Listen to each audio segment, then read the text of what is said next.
Shabbat Shalom, sejam bem-vindos a todos vocês que estão aqui presentes, vocês que estão nos acompanhando aí pela televisão, pela internet.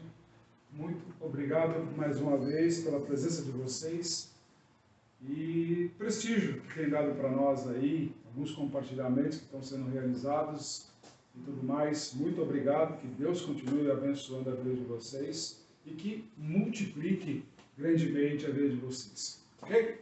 Vamos lá, pessoal. Hoje, porção Shemini, oitavo, que vai Levítico 9:1 a 11:47, com Haftarot de Ezequiel 36, de 16 a 38, e Marcos capítulo 14. Ok?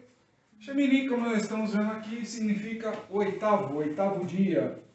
Ou seja, depois que cada foi consagrado junto com os seus filhos e tudo mais, lá no tabernáculo, durante 7 dias eles estiveram recolhidos, e no oitavo dia houve toda a festa de consagração em cima disso. Então nós temos aqui uma situação que às vezes as pessoas costumam fazer, às vezes, muitas confusões e tudo mais, do porquê do oitavo dia e tudo mais, porque nós temos um sistema métrico onde uma semana é composta de 7 dias, seguindo o mesmo princípio do livro de Gênesis, que em 6 dias fez Deus os céus e a terra, e no 7º dia descansou. Todo mundo da obra, descansou da obra que estava fazendo entre os céus e a terra, ok? Mas aí nós temos situações bem diferentes que nós vamos desenvolver durante o dia de hoje. Será bem interessante para vocês. Um processo normal, natural, digamos assim, conceito humano. Nós temos aí 24 horas do dia, ok? O mês é composto basicamente entre 30 e 31 dias, ok? Com exceção, obviamente, de fevereiro, que pode ser 28 ou pode ser 29, né? Por que isso daí? São os ajustes que o homem faz para que as datas bíblicas, digamos assim, o conceito bíblico permaneça ativo. Isso foi desde o princípio, assim.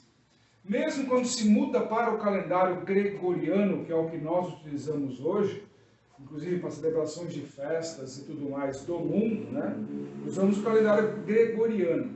Mas para o calendário bíblico, nós seguimos o calendário lunar, que muitas vezes difere do calendário gregoriano, como por exemplo, esse ano, a Pêssach nós celebramos numa quarta-feira à noite, digamos assim, primeiro dia, digamos assim. E para o calendário gregoriano é como se fosse uma data fixa, onde a data do início seria lá o sacrifício do Senhor numa sexta-feira, da paixão, que todo mundo chama isso daí. Então são essas diferenças, digamos assim, culturais e de filosofia, que nós temos engajado já nesse mundo, e por isso causa-se um certo desconecto da palavra de Deus com relação a fator temporal, ok? Então nós temos aí que a semana é composta de 7 dias, que eu falei. E nós temos aqui uma situação que nós, quando lemos Levíticos, capítulo 9, logo de cá, se vocês estiverem aberto aí, no 8º dia, Moisés convocou Araão nessa festa da inauguração do tabernáculo. Então, ele já logo de cara promete que tem um sacrifício de pecado e um sacrifício de holocausto. São dois sacrifícios que... mas acabou de ser consagrado, tem oferta de pecado? Sim, tem oferta de pecado, sim, para sacerdote recém-consagrado. Ok? Isso é fato, isso aí não tem como fugir, não tem como escapar. Isso é um conceito bíblico que, para aqueles que realmente se dedicam aí aos estudos, vocês sabem do que a gente está falando. Ok? nesse caminho que a gente tem, precisa ser o quê?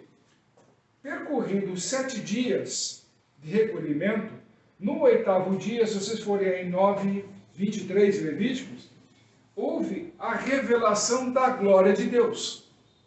Ok? E justamente o que? Ele vai descer o conhecido fogo consumidor. O mesmo fogo que desceu lá em Elias. Lembra quando Elias foi debater lá com Acabe, fez o desafio, e os feiticeiros lá de Acabe fizeram todo tipo de situação e não aconteceu nada, e Elias orou lá e o fogo consumidor veio sobre as ofertas de Elias e secou tudo, inclusive a região estava tudo cheio de água, né, que ele mandou lavar tudo, encharcar, e mesmo assim o fogo deixou tudo seco, além de consumir todo o holocausto. Esse mesmo fogo consumidor, que muitas vezes é pregado e não explicado. O fogo consumidor não é aquele que vem e se manifesta de uma forma que te cause calor ou te cause algum tipo de embaraço emocional ou até mesmo sensibilidade física. O fogo consumidor, ele vem para realmente consumir o bom serviço, o bom trabalho que você realiza, para justamente isso subir como um perfume agradável ao Senhor. Então não é tipo, estou num culto, recebi o fogo consumidor, mas muitas vezes a gente escuta por aí. A gente até releva, porque às vezes as pessoas não têm grau de discernimento, né, ou não tem um bom orientador, então acaba falando bobagens e não sabendo o que é essa diferença. Existe o calor e o fogo do Espírito Santo, quando ele paira sobre nós, mas também existe esse fogo consumidor, que é aquele que quando você chega na igreja, digamos assim, há um certo momento, todo mundo sabe disso, onde você oferece o teu melhor, o fruto do seu trabalho. Quanto o seu trabalho rendeu, quanto o seu trabalho destinou justamente a parte que era de Deus. Então ali existe um fogo consumidor, onde justamente aquilo vai ser colhido, todas essas ofertas, como nós colocamos aqui, para Araon, né? Faça oferta de pecado e oferta de holocausto. Está aqui, logo de Carlos Oliveira, 9:1. Primeira mensagem está aí. E justamente o que? É esse trabalho, essa oferta que vocês lançam no altar, quando vocês vão à igreja, no determinado momento do seu culto que você pratica na sua igreja, é ali que vai entrar o fogo consumidor. Não é o quanto ou o que você está fazendo, mas é como você está ofertando aquilo. Ok? Imagine o seguinte, você tem um trabalho de fazer no hospital. E de repente você foi requisitado para fazer esse trabalho e de repente você falou, não vou essa semana porque eu não estou afim, não estou legal, aquela coisa toda. Não enfrentou os seus próprios problemas, digamos assim, para você chegar lá. Mas você foi lá no culto e quis fazer a sua oferta. O que você tem para oferecer? Apenas uma simples oferta, com defeito. Porque a oferta sem defeito seria, realizei a obra de Deus, trouxe testemunhos dessa obra para dentro da igreja, e realmente Deus honrou não somente as pessoas que receberam a graça, mas a mim também.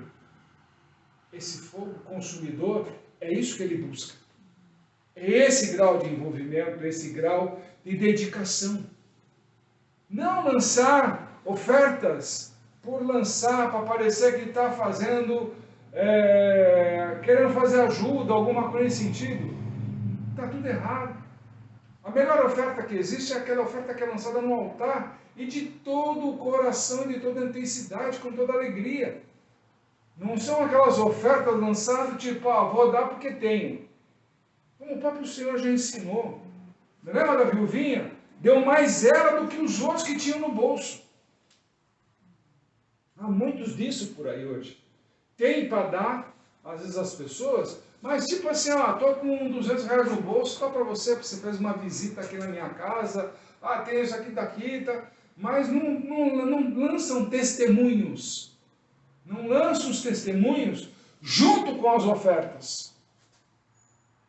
Porque é aí que desce o fogo, e é aí que você cutuca, né, de certa forma, né, no linguajar mais chulo, digamos assim, aí você faz aquela cutucada do tipo, ei, Senhor, oferta perfumada, oferta suave, agradável, sem defeito. Essa é a boa oferta, essa é a boa obra. Então, quando ele é chamado aqui nesse sentido para logo ficar a fazer a oferta, e lá no final desce o fogo consumidor, é sinal que todo o trabalho foi desenvolvido. Porque se nós olharmos um pouquinho antes dessa bênção final, dos versículos 23 e 24, Arão e Moisés oraram e abençoaram o povo. Ou seja, não é simplesmente eu sou um sacerdote, chego lá e recebo alguma coisa. Não, vamos orar. Vamos entregar tudo a Deus. Mesma coisa, nós fazemos aqui sempre orações, constantemente, em dia de culto, como o dia de hoje. Até convidamos vocês a participarem com a gente, toda sexta-feira, a partir das 19 horas, né? E também logo em breve nós vamos começar também os sábados, provavelmente a partir das 10 horas da manhã, ok? Nós estamos fazendo os estudos aí, pedindo a direção de Deus, e logo, acho que talvez não demore muito não, teremos cultos aos sábados, aqui também, para vocês que estão pedindo para a gente também, a possibilidade do sábado, de fazer no sábado. Em breve nós daremos já boas notícias para vocês também nesse sentido, e desde já fica convidado, digamos assim, para que você venha nos conhecer e participar também dos nossos Shabats, ok? Só que voltando, então quando faz esse tipo de bênção sacerdotal, como é feito, nós fazemos aqui constantemente, damos a bênção sacerdotal, todos os nossos cultos e todos os dias essa casa recebem a bênção sacerdotal a todos aqueles que aqui adentrarem, é sempre dessa forma, tanto em hebraico como em português, nós fazemos isso, até mesmo quando nós encerramos todas as atividades, por exemplo, de hoje, a bênção sacerdotal é espalhada, inclusive, sobre todos os nomes que vocês mandam para a gente. Sabe esses nomes que vocês digitam aí na internet, nos e-mails, nos WhatsApp da vida, aquela coisa toda, nos Instagrams, como é que chama lá, no Twitter também, que vocês mandam lá para a gente nos recadinhos, ficam parados aqui na frente, em cima da mesa dos pães aqui, tudo certinho, bonitinho, né, que nós celebramos a Santa Ceia, todos os cultos nossos, então eles vão ficando aqui. E daqui eles seguem para a nossa arca, onde eles vão ficar lá sendo vigiados, e nós entramos em oração todas as madrugadas, aquela coisa que você já conhece o nosso trabalho aí, já sabe o que nós fazemos aqui, e é verdade, quiser vir constatar, as portas estão abertas e tem um cafezinho muito gostoso. Bom, verdade, fica o convite. Apóstolo, verdade. Fica aí o convite para vocês, ok? Voltando lá. Então nós temos que abençoar de verdade. O sacerdote que não abençoa antes de receber é um explorador. Simplesmente é um explorador, interesseiro. Está indo atrás de ofertas, está indo atrás de dízimo, está indo atrás disso e daquilo. Quando na verdade ele tem que gerar bênçãos, para que justamente as bênçãos sejam recolhidas como testemunhos. As ofertas são o lançamento de testemunhos. Não é a quantia que importa, mas sim aquilo que está sendo testemunhado. Sua filha, sua neta, estava precisando de oração para sair do hospital, para ter problema, foi parar na UTI. Glória a Deus por isso. Deus abençoou. Quanto vale isso? Quanto vale isso para aquele que gerou a oração perfeita? Você que estava preso e foi liberto, quanto vale essa soltura? Você que estava acamado, doente, internado até numa UTI, começou a ter recuperações, uma série de coisas. Quanto vale isso?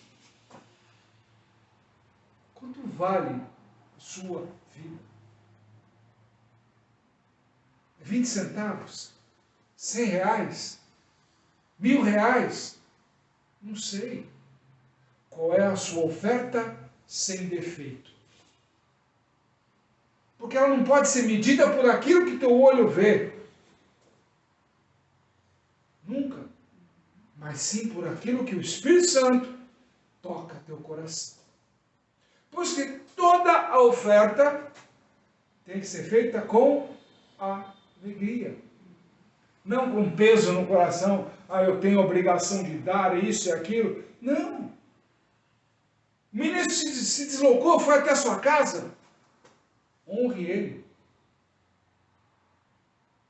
Através dele, você está sendo honrado por Deus. Por Deus. Não é a cara física, mas é a bênção que ficou na sua casa. Ele adentrou na sua casa, abençoa. Ele pôs os pés dentro da sua casa, pediu licença para entrar, com a paz do Senhor, dentro da sua casa, entrou bênção na sua casa. Quanto vale a bênção na sua casa? Pare para pensar um pouco. Medite nisso. Porque tudo isso ocorreu no 8º dia. No 8º dia, se você levar pelo seu calendário, é a segunda-feira. É aquela segunda-feira que você vai trabalhar.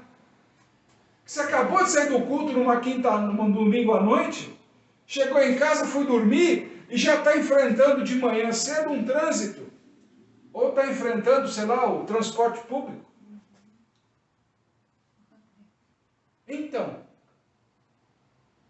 o 8º dia que vai aparecer a graça. Então não amaldiçoe mais a segunda-feira, porque na segunda-feira pode descer a sua bênção. E o porquê dessa minha preocupação hoje, de apresentar para vocês esse ensinamento? Porque eu perguntei muito para Deus essa semana. Não, porque nós saímos de Pêssar, da Páscoa, que parou. Na terça-feira foi o nosso último dia, à noite nós fizemos o encerramento aqui, foi uma bênção, já garanto desde já. O jantar de Pêssar também foi uma bênção, tá? São Francisco, que nos doou o carrê de carneiro, né, do cordeiro lá. Muito obrigado pela sua doação.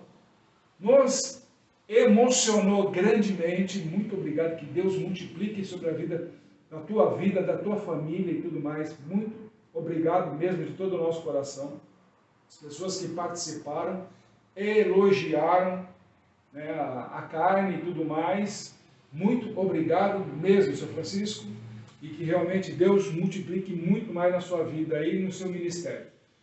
Então, voltando, nós não podemos parar simplesmente, acabou a festa, acabou a brincadeira, não, vamos esperar. Não! Fiquei brincando com Deus, com Ele, tipo assim, pai, Shemini, 8º dia, o que a gente vai ensinar, pai? Nós falamos tanto disso, do 8º dia, dessa comparação com o mundo, o que o senhor gostaria, o que o senhor deseja que chegue aos ouvidos daquelas pessoas que o senhor ama? Porque não se esqueça, você que está nos ouvindo, compartilhando esse vídeo, coloque para as pessoas que também você ama, Deus te ama. Jesus te ama. Nunca esqueça disso. Então, tudo isso que ele vem trazendo hoje para vocês é por amor. Por puro amor. Então, veja bem. Quando nós falamos no 8º dia, como está sendo colocado aqui, nós precisamos entrar em entendimento, e eu não tomei de vã vontade o exemplo da segunda-feira, mas sim como motivo de alerta. Que muitas vezes se pragueja na segunda-feira. Se fala até eliminar a segunda-feira, que é o dia do cansaço. Aquela brincadeira que ninguém quer trabalhar, ninguém quer fazer nada, é empurrar com a barriga para ver se chega logo na sexta. Não é isso? Tá bom. Hoje eu vou ensinar para vocês que não é bem assim. Ok? Vamos lá, começando do princípio. O que aconteceu no 8º dia da criação? Gênesis, capítulo 2, versículo 5. Não havia o quê? Homem para lavrar a terra. E a terra estava seca porque não havia chovido. Só subia o orvalho da terra. Ou seja, da forma que Deus tinha criado, mas ainda tinha que ter autorização para precipitar água, para irrigar. Então a única irrigação que tinha era da própria terra, para a terra. As gotículas que saíam da própria terra. Porque não havia homem, mas ele não tinha criado o homem para administrar. O que aconteceu então no 8º dia? Deus teve que intervir, porque o homem não quis trabalhar. Olha a segunda-feira aí. O homem não quis trabalhar. Deus teve que intervir. Por quê? Senão a natureza pereceria. Não, mas Deus deu ordem para a natureza. Querido, mas só que deu ordem também ao homem que administrasse toda a criação. Então, toda a criação estava dependente da ação do homem. Quais são as ações do homem hoje perante a criação? Ah, não vou trabalhar. Ah, não vou fazer. Ah, vou destruir. Porque eu não gosto dessa forma. Então, ou seja, até crítico de Deus nós temos hoje em dia. Se a palmeira nasceu no lugar onde devia, vamos lá derrubar ela. Só pela vontade do homem. Está dando para entender? Vamos lá. No 8º dia, também, voltando aqui também, aproveitando Levíticos, há uma situação muito interessante. Nesse mesmo 8º dia que eles estavam celebrando. De quem era a responsabilidade de acender fogo no tabernáculo? Filhos de Arão, Nadab e Abiú. O que aconteceu? Resolveram acender fogo estranho. O que é fogo estranho? Que muita gente aí ainda vagueia por isso. Hoje eu vou dar uma explicaçãozinha para vocês do que é fogo estranho. Muitos dizem que porque eles estavam embriagados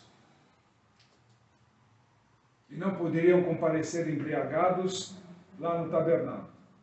Bom, se estava no motivo de celebração e tinham responsabilidades e tudo mais, ok? Como nós temos até os dias de hoje, estar embriagado para fazer algo na obra de Deus realmente é complicado. Mas tudo isso nos revela hoje é possível ter fogo estranho no altar? Sim. Totalmente provável que haja em muitos altares por aí fogo estranho. Qual é o fogo estranho de hoje? a embriaguez. Não estou falando de alcoolismo. Isso é outro problema, é outro departamento. São outras pessoas que vão cuidar disso, são profissionais, técnicos e tudo mais, que vem aí. Deus abençoe todos vocês, a vida de vocês, que cuidam dos alcoólatras aí, os grupos aí que ajudam os alcoólatras, que Deus continue abençoando vocês, precisarem da gente, nós estamos à disposição, como sempre tivemos, fica o nosso recado aí para vocês. Mas agora eu estou falando de um outro tipo de alcoolismo. Alcoolismo filosófico. Hoje está cheio. Sabia disso? Vou aproveitar o próprio exemplo de Nadab e Abiú. Todo mundo fala que ele está alcoolizado. Qual era o alcoolismo deles? Se não era da bebida que eu estou querendo me referir, do vinho, qual outro alcoolismo que pode haver? Do Egito ainda. Os sacerdotes egípcios, inclusive muitos cultos, algumas denominações aí, algumas vertentes filosóficas, só fazem culto embriagados. Realmente a bebida mesmo. A bebida. Então Nadab e Abiú quis seguir qual preceito? O preceito egípcio. Então eles levaram para dentro do tabernáculo o fogo estranho do quê? De estarem alcoolizados, mantendo uma tradição egípcia. Mas eles acabaram de ser consagrados. Pois é. Lembra do bezerro de ouro? O povo também ouviu as leis. E mesmo assim fizeram um bezerro. Nós temos esse espírito de rebeldia dentro da gente. Essa sementinha do mal, né, digamos assim, dentro da gente, a gente procura controlá-la de todas as formas. Mas é isso que acontece. Isso acontece nos dias de hoje. Quando nós falamos de guerras religiosas, realmente são guerras. São guerras religiosas. Hoje, se você falar do evangelismo, né, do grupo de evangélicos, isso daí o que é? Embriaguez. Ah, eu sou católico, embriaguez. Ah, eu sou, sei lá, espírita, embriaguez. Todos que falam de Cristo, de Yeshua, os judeus messiânicos também, ok? Todos que falam isso, eu sou aquilo, eu sou uma denominação aí qualquer, ou uma filosofia qualquer de cultura, ok? Isso é embriaguez. Porque você começa a seguir o quê? O que aquela doutrina está colocando para a sua vida como correta. Se a gente analisar de Gênesis, Apocalipse, o Senhor jamais rotulou nada, não colocou nome de religião, não colocou nada que separasse o homem de Deus. Pelo contrário, ele se tornou o caminho. Aquele todo que pede a mim, chega ao Pai. Eu sou o caminho. Não foi isso que ele disse? Durante 300 anos, nós não fomos conhecidos como cristãos. Nós somos conhecidos como o povo do caminho. E nós somos o povo do caminho. Os que acreditam em Cristo são o povo do caminho. Ele é o único caminho que nós temos. Eu não preciso de imagens disso e daquilo, pedir para não sei o que, intercede por mim. Se ele é o intercessor direto com Deus, eu não preciso partir para uma idolatria. Eu não preciso de nada, nenhuma vertente filosófica ou doutrinária que me tire disso. dessa conexão de eu com Cristo, Cristo e Deus. Por quê? Eu e o Pai somos um. Ele mesmo afirmou isso. E eu creio. Então, qualquer tipo de colocação doutrinária que impõe eu sou isso ou sou daquilo, você não é nada. O único que nós conhecemos como eu sou é Cristo e o Deus, o Pai. Porque eles são um. Então, se falar eu sou, tanto o Pai como o Filho e o Espírito Santo, eu sou. Nós somos nada. Somos criaturas, filhos de Deus, graças ao Senhor Jesus, ao Senhor Yeshua. Então, cuidado com as embriaguez de você seguir doutrinas, que você começa a abraçar essa doutrina, mas você não conhece nem a história dela. Você conhece a história da sua doutrina? Do que você segue? Se você pegar a mais velha que tem aí, de Cristo, digamos assim, tem um passado aí tenebroso. Corrupção, escândalos e tudo mais, e outra, presente também. Pior ainda. Onde ainda afirmam a sua, como é que é? Grau máximo, como é que é o seu sacerdote máximo, digamos assim, diz que Deus não existe. Simplesmente isso. Mas graças à benesse de Deus, ele tem um trono para sentar hoje, né? Roupas para vestir, anel para usar, sapatinho bonitinho, viagens, né? Toda uma série de mordomias. Ele esqueceu que quem favorece isso a ele é o nome de Deus, que as pessoas creem. Ele esqueceu de descer do trono. Só isso. Está vendo o que é seguir uma doutrina? Isso é embriaguez. Embriaguez espiritual. Que te desvia do caminho do Senhor. Isso é fogo estranho.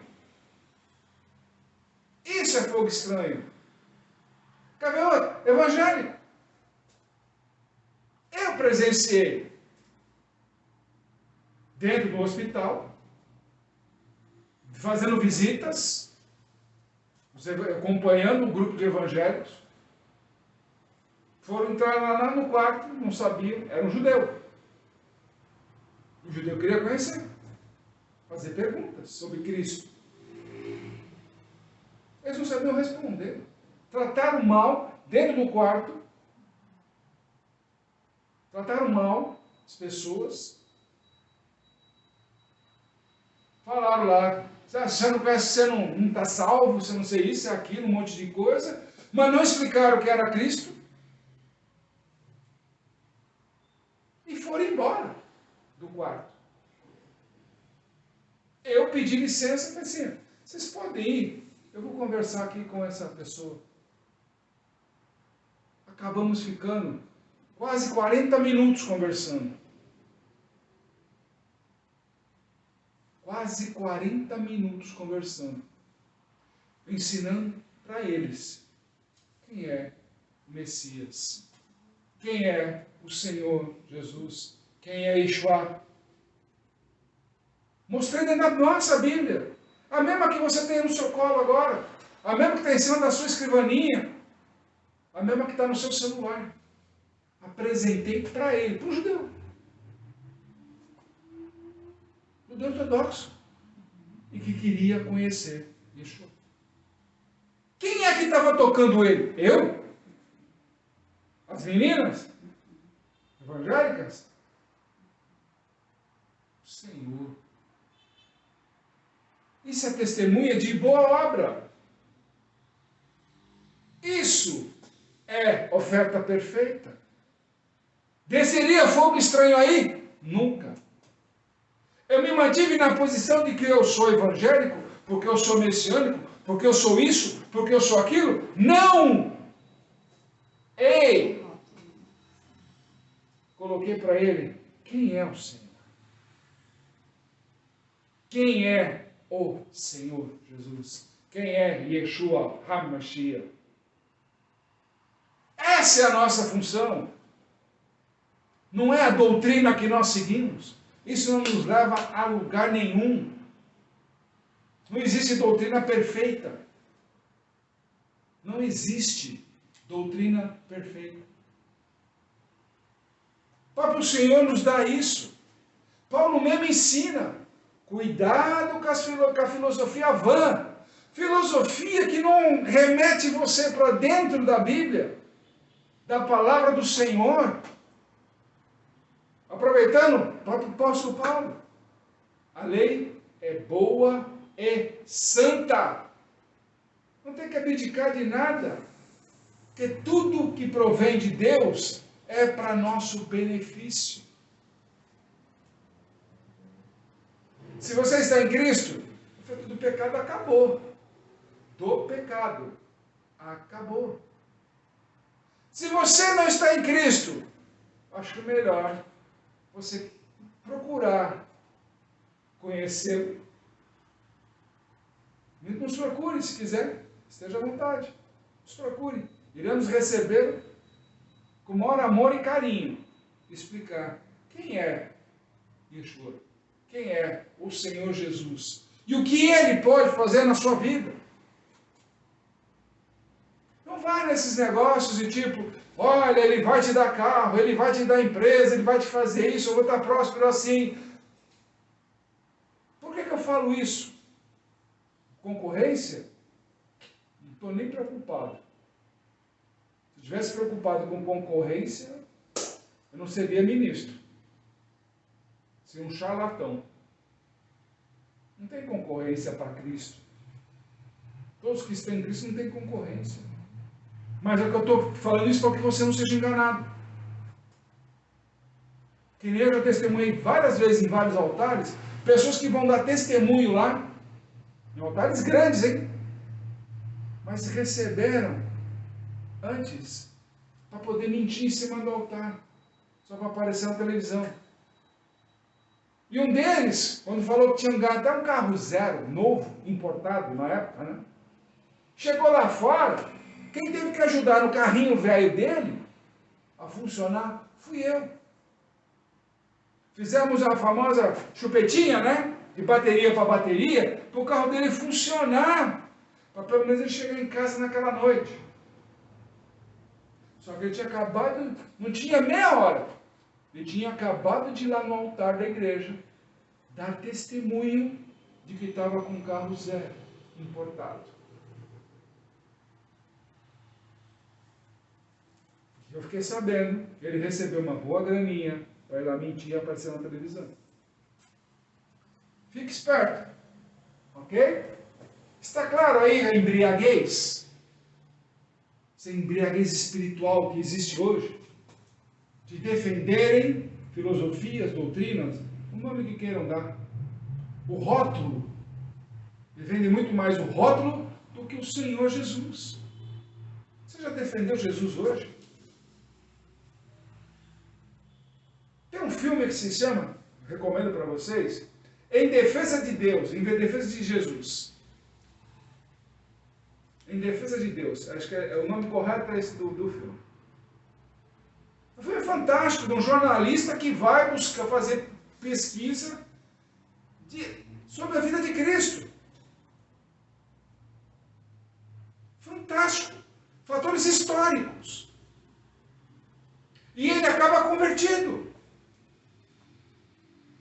Filme muito bom.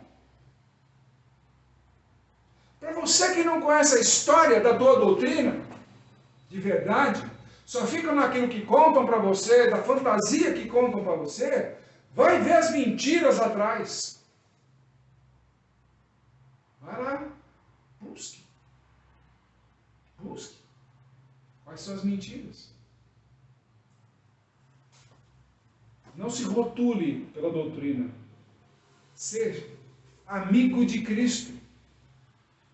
Não pela doutrina, porque você o ama e você entendeu que ele também te ama. E por isso ele está te estendendo a mão hoje falando para você: ei, larga essas filosofias, essas doutrinas que você está seguindo aí e me segue.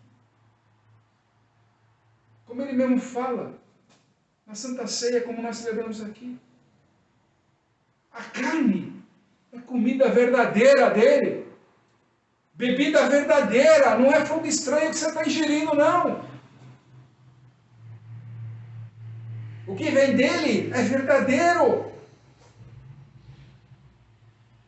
O que vem da doutrina, fogo estranho. Ok? O que também acontece no 8º dia? Aí todo mundo vai lembrar de Abraão. 8º dia, circuncisão. Cristo foi circuncidado onde? No 8º dia. Paulo também.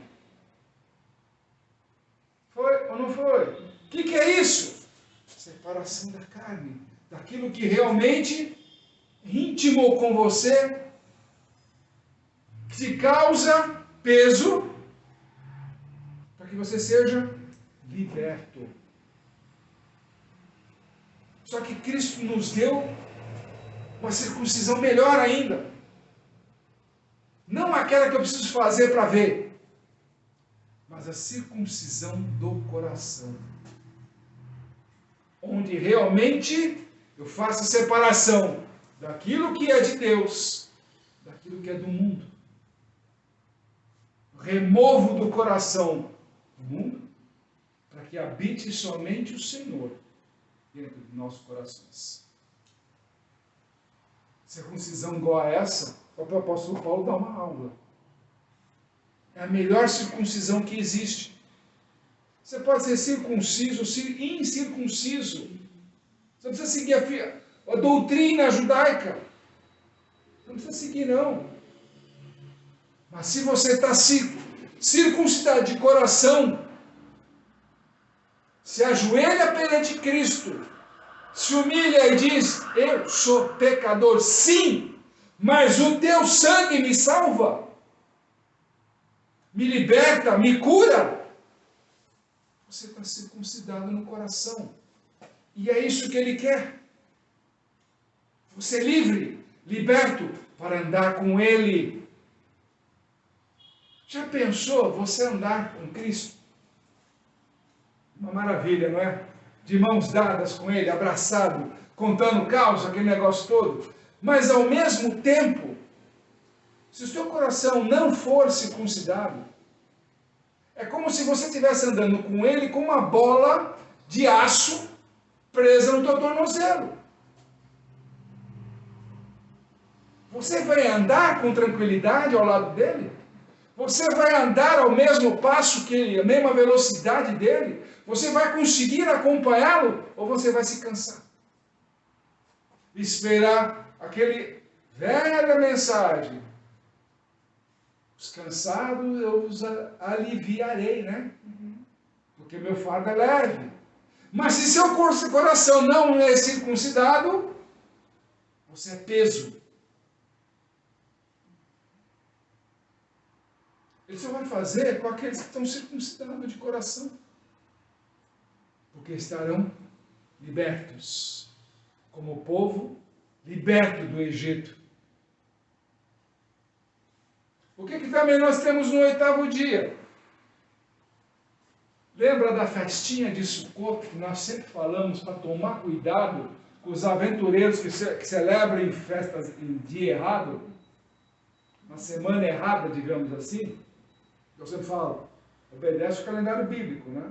Que se parecem com as virgens, as 10 virgens lá, né? As 5 nécias e as 5 sábias.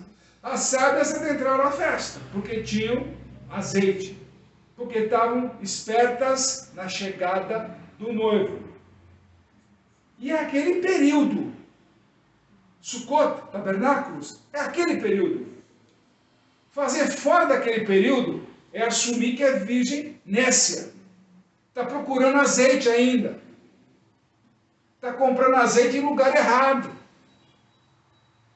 Qualquer azeite que chega lá, estão aceitando. É uma congregação, ou congregações, que celebram com um azeite estranho. Que tipo de fogo eles vão acender? Estranho. Viu como uma coisa conecta na outra? Estão entendendo? Como uma coisa conecta na outra? Quer ver aqui, ó? 14. Estão lá eles. Logo de cara. Num jantar. Lá em Betânia. A mulher chega lá, quebra o vaso de alabastro e derrama um nardo sobre o Senhor. Visão profética. Visão profética. Já começou. O que ela está fazendo já é uma visão profética. Começaram o quê? Críticas. Críticas. Pô, isso aí é só de um ano. Dá para vender ajudar pobre. Ei, orelhudo. Deus fez o rico e o pobre. Sempre vai ter rico e vai ter pobre. Sempre vai ter. Ok? Enquanto tiver essa distinção entre um e outro, porque eu sou rico, porque eu sou pobre, eles nunca vão chegar num consenso. Então sempre vai existir o rico e vai existir o pobre. O dia que houver o consenso, um ajuda o outro. Enquanto o rico quer continuar sendo rico e o pobre quer continuar sendo pobre, nunca haverá consenso. Deus já fez isso para que houvesse consenso. De um auxiliar o outro. Mas o pobre auxilia o rico? E muito. Muito mais do que o rico pode imaginar. Se o rico descesse um pouco do pedestalzinho dele, da doutrina dele, ele entenderia que quem está ajudando não é ele, é o pobre. Presta atenção. Vamos voltar lá para Betânia. Quando ela está derramando lá, começam as críticas. Mas eles não andavam com o Senhor? Espera aí. O que ela fez é profético. Já para a minha morte. Eu estou avisando isso a vocês há muito tempo e vocês não estão ouvindo. Praticamente Cristo falou isso para eles. E outra coisa. Os pobres eles sempre vão ter. A mim não. Como é que eu vou andar com vocês aí? Isso é o quê? Doutrina. Cada um tinha a sua. Fogo estranho. Pô, mas com Cristo, andando com Cristo tem fogo estranho? Tem. Está aí a prova. Ah, mas é só isso daí? Não.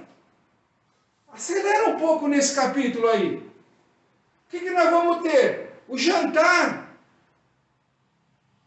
Lembra do jantar? Ei, vocês que estão mergulhando aí, ó. Aquele que está mergulhando, amazote comigo no prato, com as ervas amargas ali misturado, com a pasta doce, né, de nozes e maçã, aquele negócio todo. Ei, é você! Você vai me trair. Olha o fogo estranho aí dentro. Eu? Imagina! Fui eu, Senhor? Sou eu? Olha, você vai me negar 3 vezes. Imagina, eu vou... Olha o fogo estranho. Estou recebendo a revelação profética. Estou recebendo a revelação daquilo que eu preciso corrigir. E não estou aceitando. Ei, entrei em estado de embriaguez. Entrei em estado de embriaguez. Não estou aceitando a palavra de Deus na minha vida. Estou rejeitando. Mas eu quero estar na casa do Senhor. Então você é fogo estranho. Você é uma oferta com defeito.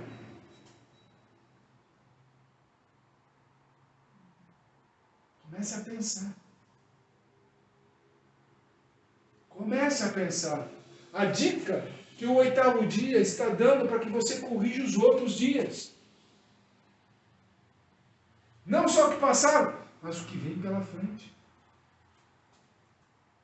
Mas os que vêm pela frente. Porque depois desse momento, onde Araão abençoou o povo e desceu o fogo consumidor e a graça de Deus, o que aconteceu? Pum!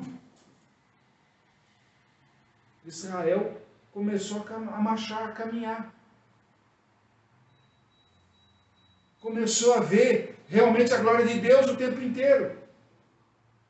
E você está vendo a glória de Deus na sua vida todos os dias?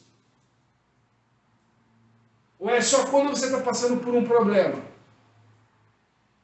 Ou só quando tipo, você vai dormir, Senhor, obrigado pelo dia de hoje, abençoa aqueles que eu amo, e aqueles que eu não amo lá, ficam nas suas mãos, e ponto final, está tudo certo. É isso. Porque você não tem tempo. É fogo estranho. Isso é fogo estranho. Abre o olho. Porque às vezes, muitas vezes você bate no peito dizendo que eu sou de Cristo, mas você nega Ele todos os dias. Você chora com os que choram.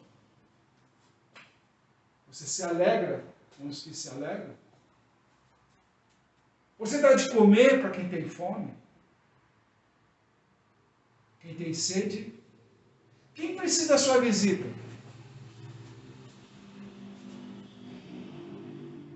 Ou você só passa todo dia na porta, mas não é capaz de bater palma lá para saber. Ei! Você está bem? Sabia que Deus te ama? Se você tem o dom, por que você não vai visitá-lo e lança a profecia?